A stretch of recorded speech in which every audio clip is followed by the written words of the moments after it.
किसान आंदोलन की तरह ही है वो सिनेमा, कहीं ना कहीं दुनिया उससे जुड़ेगी।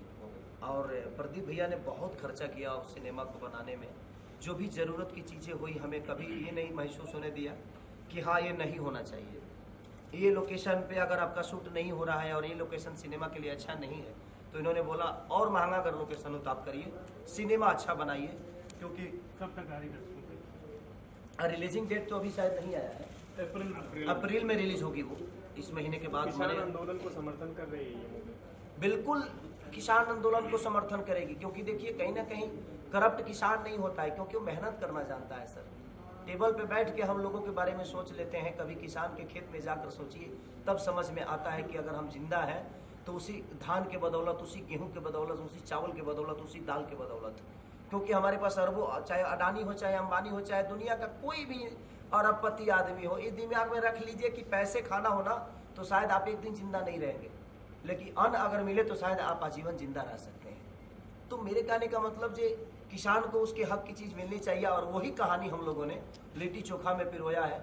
और हमारे डायरेक्टर की सोच है, हमारे राइटर राकेश त्रिपाठी जी की सोच है, हमारे पदम भैया की सोच है, हमारे प्रदीप शर्मा जी की सोच है, काजल रखवानी की सोच है, खेसारी की सोच है। उसमें जितने कैरेक्टर हैं सबकी एक अलग अलग सोच है, सबने अपने विचारधारा को रखा है और हम सबके सुन के काम किए हैं। तो मुझे लगता है कि लिट्टी चोखा है कि भोजपुरी इंडस्ट्री के लिए एक बहुत बड़ी साबित होने वाली है। आप गायक भी हैं, आज होली का मौका है, क्या सुनाएंगे, क्या गुनगुनाएंगे? बस एक ही गाना चल रहा है सर, क्या बताएं, 2 रुपया हो 2 रुपया। हर जगह मैं अभी चला गया था, रात को मैं चला गया बनारस अपने भाई के घर पे, और वहीं से मैंने जिधर रास्ते में गया एक ही गाना बज रहा था मेरा, 2 रुपया हो 2 रुपया। वो गाना इतना पागल किया है कि अब बता रहा हूँ कि 1 महीने में 130 मिलियन है वो गाना। गुनगुनाए जरा हमारे साथ। अभी तो गुनगुनाया जी।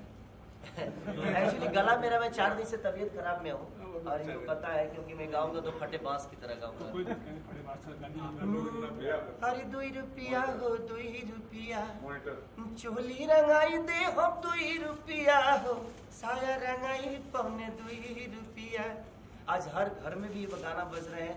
एक हमारा मस्ती होता है होली का रंग, तो थोड़ा सा तड़क भड़क गाने की कोशिश करते हैं हम लोग की, ताकि सबका एंजॉय भी हो जाए और सब लोग मज़ा ले लें, तो ये कोशिश रहती है। और आज मैं लगातार, मुझे 7 साल से लग रहा है कि लगातार में होली के सारे सॉन्ग मेरे लगातार सबसे ऊपर बजते हैं। आपका बड़ा फेमस सॉन्ग है, नून रोटी खाएंगे छपरा नहीं जाएंगे।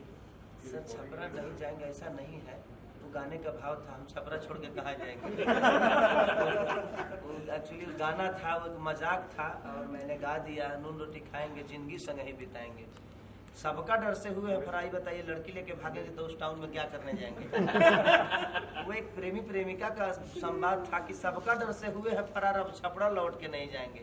हम लड़की लेके भागे हैं सर, छपरा जाएंगे तो गुटा नहीं जाएंगे। और नून रोटी खाएंगे, उसका एक मोहब्बत है कि हम नमक रोटी खा के भी अपने जिंदगी को लेके, सर देखिए इसमें भी रोटी आया था, यहाँ भी किसान था, नमक की बात आए तो वहाँ भी किसान है।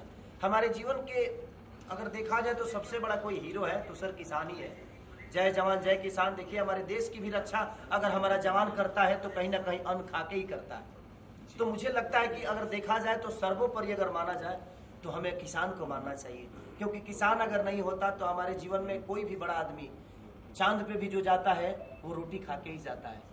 तो हम दुनिया की कोई भी मिशन अगर तय करते हैं तो रोटी खा के ही, चावल खा के ही तय करते हैं। इसीलिए हमारे जीवन में किसान की उपलब्धि सबसे ऊपर होनी चाहिए। खेसारी लाल स्टार पर्दे का हो सकता है सर, लेकिन मुझे लगता है कि रियल जिंदगी में अगर कोई स्टार है और स्टारडम है तो वो किसानों का है, क्योंकि उनके बदौलत ही मैं आज कुछ बोल रहा हूँ। अभी 4 रोटी खा के आया तो आवाज़ निकल रही है सर, रोटी नहीं खाता तो मैं भी लड़वा के ही बोलता।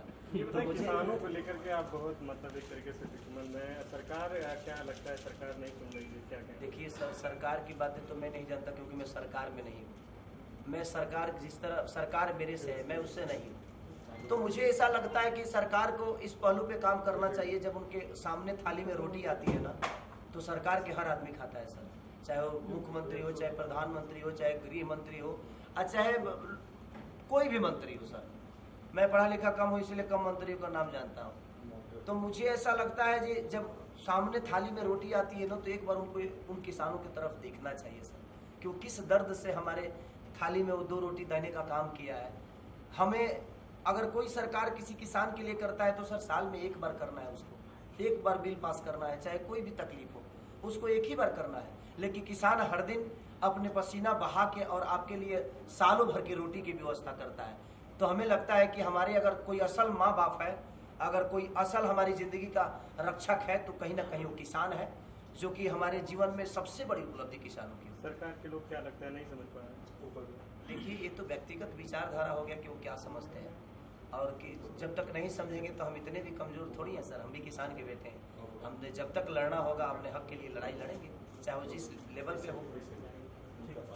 Thank you so much, love you all.